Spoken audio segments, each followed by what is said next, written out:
I'm Sandi Metz, and this is If You Build It, They Will Come. And it's a talk all about object-oriented factories. Now, before I get into the talk, I just want to thank you for signing in and watching these talks here at Devs for Ukraine.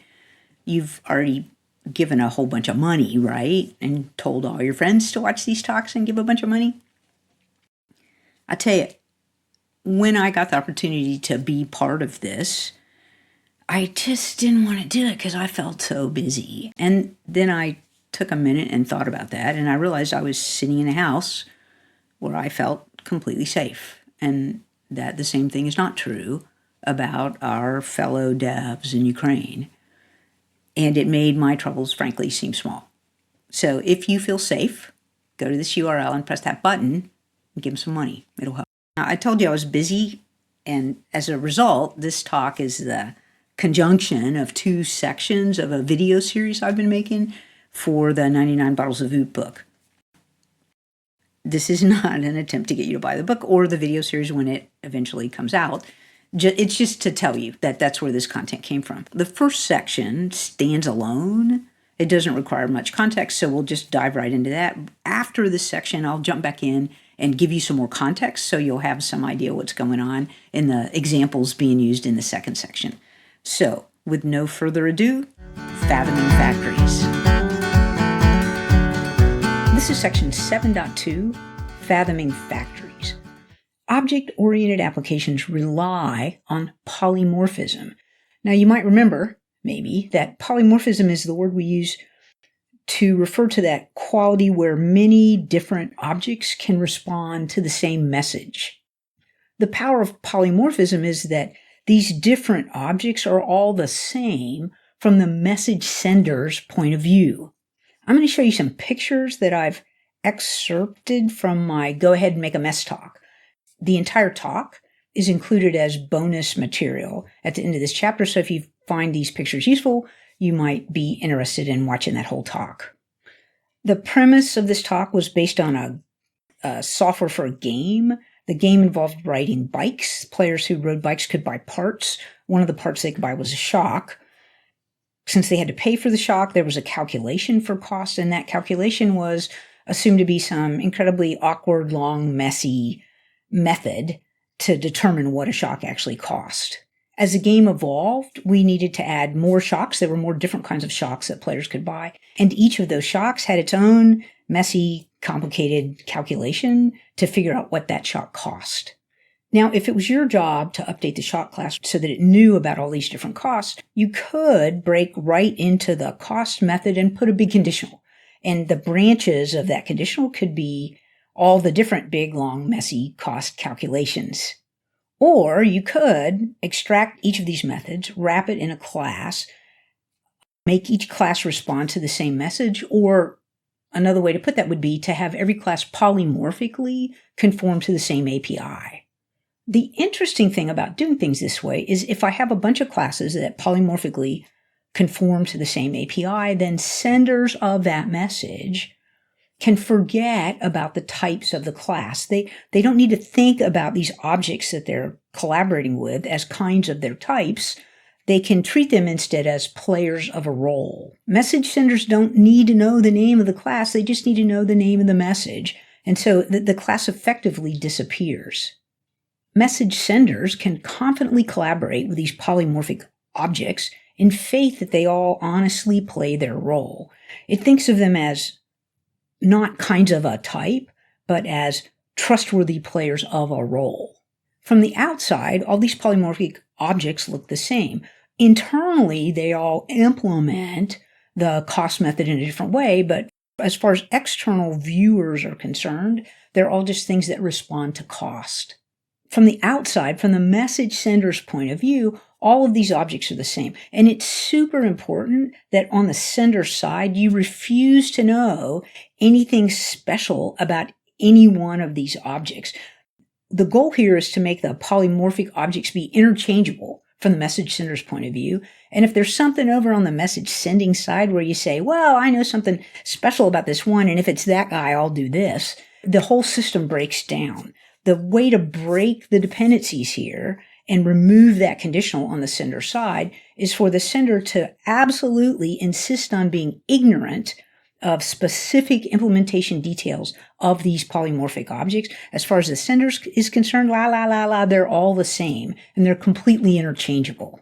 Senders know what these collaborators do, but they absolutely refuse to know how they do it. And systems constructed like this, with this level of ignorance on the sender side, are extremely tolerant of change. For example, imagine that you were to create another new kind of shock. This star shock class is just like all the others from the message sender's point of view. They're completely interchangeable. It doesn't force any changes on the sender in order to collaborate with this new kind of shock. But again, this only works if message senders treat all the objects as interchangeable. They can't know anything special about one of them. If message senders are to be immune from the side effects of adding or removing new kinds of shocks, then they have to be ignorant of the differences between them. All they can know is about their public interface, and that interface has to be exactly the same for every one of these objects. So shock should be ignorant of the names of all these classes. It shouldn't know the implementation details inside these classes, and it shouldn't know how to pick which class is the right one for any certain circumstance. And I can see you wondering, well, okay, but someone has to know those things. Yep, someone does, and that brings us to factories. It's the responsibility of a factory to manufacture the correct instance of a role-playing object. The factory knows all those things that the shock class doesn't know. The factory knows all the names of the types, and it knows how to pick the right type for any specific circumstance. Since the factory is doing the choosing of the object, the factory is where the conditional goes. The factory contains the conditional that chooses the right object. You can think of factories as the place in your application where conditionals go to die. Isolating conditionals in factories loosens the coupling between the objects in your application, and it lowers the cost of change.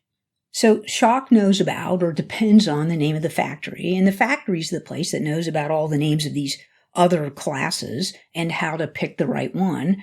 The factory picks the right object and returns it back to the shock class, and the shock class doesn't know what type it got back, but it does know that it got an object that plays the correct role back, and it has a conversation with it based on that API. If you arrange code this way, if you isolate the conditional in the factory and the names of the types in the factory, it means that it doesn't matter to the shock class, to the object that wants to interact with the player of the cost role. That class doesn't care if you add or remove new shock types. The changes that need to be made to add or remove an object all happen in the factory. And the factory contains a very simple bit of code. It doesn't have any of the actual behavior. It just knows the names of the objects that do. There's lots of different kinds of factories. They can be implemented in a number of different ways, but there's a set of common factory patterns that we're going to look at through the remainder of this chapter. No one style of factory is right for every case. It just depends on the problem at hand. It's important that you understand, though, a couple of different common variants of factories so you'll be able to choose the right one for whatever situation you're in. The factories that I mostly use vary along just a couple of dimensions. Either they're open or they're closed. That's one dimension. Either the factory owns the choosing logic or that logic has been dispersed back into the objects that are being chosen. That's the second dimension. And either the factory knows the names of all the types or the objects themselves tell the factory that they would like to be chosen. So those are three dimensions: open or closed, where the choosing logic lives, and who knows about what things should be asked, whether they want to have instances of themselves manufacturers. We're going to examine all those variants in the rest of this chapter. And now, given that high-level introduction to factories, let's move on to 7.3 and write the code to make this factory open for extension. So that's it for fathoming factories. That's just an overview of the idea of a factory, which is a key concept in OO. If you do real OO, you have objects that play roles, and then you need some way to pick the right object, and that's what factories are for. Now we're going to watch section 7.2. In it, we're going to make the factory open. So we're going to expand and just do one of those flavors of factories that I was talking about at the end of that prior section. For this, you're going to need to understand the code a little bit, so let me just run you through the code that's going to be used in the example that you're about to see. The purpose of this code is to produce the lyrics of the 99 bottles of beer/beverage of your choice song. It contains a bottles class. This class has, among other methods, a verse method. And as you can see, the verse method is responsible for producing the lyrics for a verse of the 99 bottles song. Inside this method, we call bottle number.for on the value of a number. And this is a factory. For is a factory method on bottle number. And its job is to convert a raw number into an instance of the correct bottle number class. If I scroll down, we're going to scroll past for a minute. We'll come back to it. Notice that bottle number has all these methods. And bottle number is the generalization. Most numbers can be represented by an instance of bottle number. But if I scroll on down, you'll see that there's a bottle number 0, a bottle number 1, and a bottle number 6 class. They inherit from bottle number. They're specializations. There are all kinds of bottle numbers, but these specializations have their slight variants that happen in these unique cases. Now, if I scroll back up and we look at the factory in the bottle number class, this for method that's on the class side, this is the method where the conditional went to die. This knows the value of a number and the name of the class that goes with that number. This is how we pick. Right now, this factory is closed, and in this next section, we're going to alter the code to make it open. All right, with that, on to section 7.2, something like opening the factory. This is section 7.3, opening the factory. Here's the current factory. It's not open. You probably recall that we had to crack it open and add the 6 case to support bottle number 6. That's not so bad. It's not so bad. If it never changed again, you could probably just walk away. It's simple and straightforward. There's nothing wrong with this code. However, there are circumstances in which we would prefer that this factory be open. I'm going to show you the code to do that, and then I'll talk about all those circumstances and the pros and cons of them, and we'll decide whether or not the code I'm about to write is a good idea. You've likely noticed that the bottle number classes follow a naming convention. It's the string bottle number followed by the value of the number. Because there's a convention, we can easily create strings that match the class name, and then there's a way with a tiny bit of metaprogramming to convert those strings into the actual classes that we want. Here's how that code would look.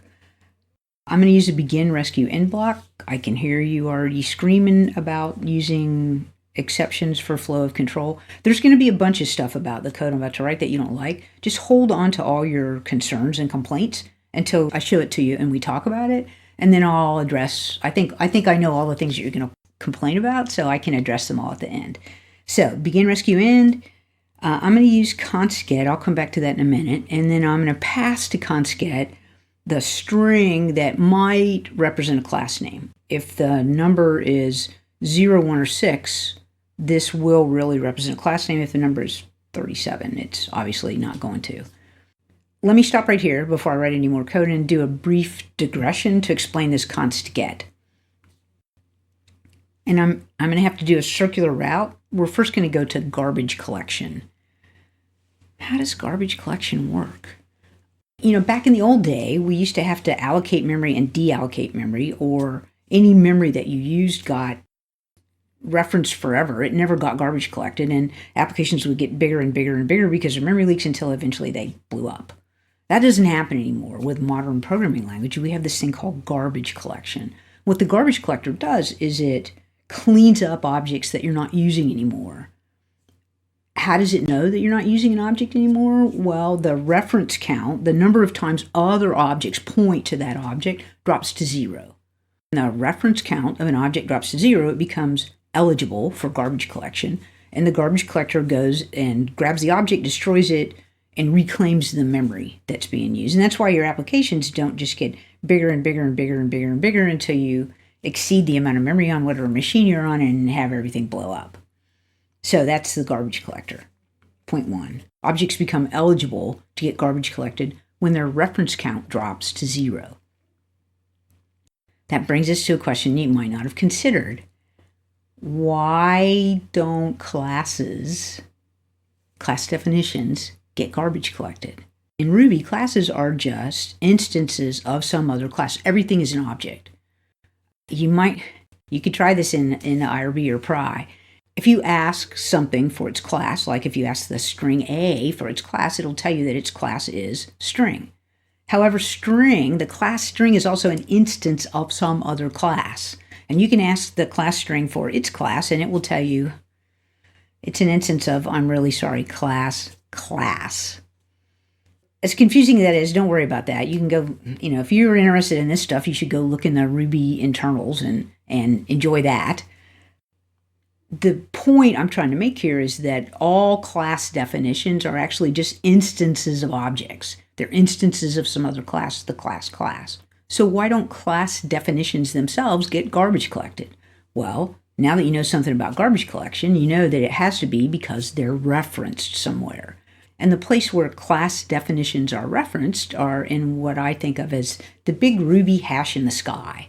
So there's a place in Ruby where there's what is effectively a hash, where the keys are all the names of the constants and the values are all the values of those constants. And that hash is pointed to from the system roots. It gets built when Ruby boots up. And so its reference count never drops to 0. So because its reference count never drops to 0, it's never eligible for garbage collection. And because the class definitions are on that hash, they stay there forever, even if you're not creating instances of those classes. And that brings us back to const_get. Const_get is a method that you can pass a key, and you'll go look up that key in the hash in the sky and give you back the value. If the key you pass is a string that matches a class name, what you get back is the class. It says if you referenced the class by its name, you're holding on to a pointer to the actual class, and you can get an instance of that class that you got back. As yet another slight tangent before we get back to the point, this notion of classes never being garbage collected explains why you have to be really careful about putting data in class variables. It's not that you never want to do that, but you have to be careful. You have to really know what you're doing. Imagine that you have an array that's going to just keep getting bigger and bigger and bigger over time. You're always going to add things to it. If you were to create an instance of an object to hold on to that array, and eventually you quit using that object, the memory used by that array would get reclaimed.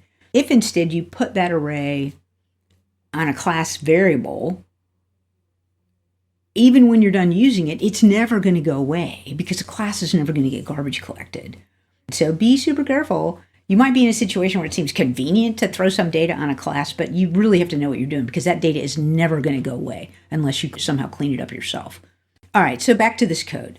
I've built this string that might represent a class name. We're passing it to const_get, and if it can find a class by that name, I'll get back that object, and I can just make a new one. I can make an instance of it, but that's only going to work for bottle number 0, 1, or 6. All other values of number are going to raise an error and come back in the rescue block here. So I have to rescue something. What should it be? I'm already committing sins here by using begin rescue block in this place, so I'm not going to rescue exception here. That's too high up in the exception hierarchy. The error that gets thrown when you try to reference a class name that doesn't exist is name error. And so I'm going to be as precise as I can be and rescue name error here. If it throws the exception and I catch a name error and it comes back in the rescue block, the class that I want is the default class, which is just bottle number. So that's what I'll return here. Now that the whole begin rescue end block is done, I've selected a class. And of course, I need to create a new instance of it and pass the number into that instance. If I save this and run the test, I clearly don't have a syntax error. And since I don't have a syntax error, I can delete the old case statement factory and run the tests again. And sure enough, this code still works. So now we can lean back and think, is this better or worse than what I had? And it's definitely open now. You can create new kinds of classes and they'll just automatically get manufactured by this factory as long as you follow the naming convention. But there's lots not to like about this code, and let's talk about what those things might be. This new version is harder to understand than the original. The case statement is just as simple as it can be. It just writes it all down. And here we have this sort of inside out metaprogramming where the default is in the rescue block. I mean, it's not obvious what this code does, and that might be an issue for people. It's a very valid, legitimate complaint that this code is harder to understand. Another problem, the class names that we're using are no longer actually referenced anywhere in the code. For example, there's no place in the code where the string bottle number 0 as a class name is written down. If you search for it or grep for it through your code, you cannot find a reference to that class. And that can make it really hard to figure out where things are getting used. When you start metaprogramming class names, how does anybody find them? Where do they get used in your code? An even worse case is that someone in an excess of cleanup zeal might notice the bottle number 0 class and look for it and decide it's not being used anywhere and delete it out of your code, which you're just going to have to hope you have test coverage for that. These metaprogram classes, a big downside is you can't find them anymore, and good luck looking around your application and trying to figure out who uses them. Problem number 3, the factory uses an exception for flow control. Now, this must be bad because if you search for that term on the internet, you'll get lots of people hating on that idea. And I understand, I don't disagree. They're right about that, but I don't really care. Like in this case, this feels like a reasonable use of an exception. And you could do this with a conditional if you wanted. You don't have to use a begin rescue end block here, but I find this convenient. It's so hidden away in the factory. It's not out in my sort of main programming logic where I'm doing all the businessy things of my app. It's inside, private to this factory. And so I'm just not very moved by that complaint. Every rule is meant to be broken, and I'm happy to break this one here. Another problem with this code is that it silently ignores classes that don't follow the convention. If you get some newbie in your shop and you tell them to go in that little bottle number hierarchy and create a new class and they make a bottle number SIX, it fails silently and they have no idea why. They can't understand this code when they look at it. They might not even know where this code is. So if the convention is not clear to people, there's no way to get any feedback that your entire class is correct. It just has the wrong name. There's no help anywhere in the system for doing that. So, given all these very legitimate objections, is it ever okay to use a solution like this in your code? Well, sure, because sometimes this is the most cost-effective thing for you to do. One thing that might happen is you might have lots and lots of classes coming and going, lots and lots of bottle number classes, new ones being created, old ones being destroyed. The day someone says, I am so sick of editing the case statement in this factory, probably is the day when you should be using a little metaprogramming to figure out what class names you should manufacture. It's also true that some systems are so dynamic that you as the programmer may not even know what the names of the classes you have are. I worked on a system once where we were getting, this is going to date me, we were getting like UML feeds that had information in them that we were using to dynamically create classes, but we knew something about, like they were changing the bodies of classes, but not the class names themselves. And so we had this list of classes that we expect, and we wrote down that list on our side of the wall, of the UML wall, and they promised us that they would never add or delete a class without telling us, and then of course they did. And we got tired of getting calls in the middle of the night that things were broken. And so not only did we dynamically create classes, but then we would dynamically build our list of the classes that we had based on what came over the wire. So there are systems of such dynamism that your only choice is to dynamically build class names. It doesn't make the other problems that we listed go away. You still can't find the classes. If you're looking for them, you don't know where they get used. Someone might delete one. The code is hard to understand. All those things are true. But it's just cheaper than the alternative. You know, for every question in OO, the answer is always, it depends. And here it depends. We're just trying to save money. We want to write the most cost-effective code. Sometimes adding a little complexity will reduce overall cost. You have to be careful because we want to be more overly complex a lot of times. But if complexity will save you money, then it's cheaper and you should do it.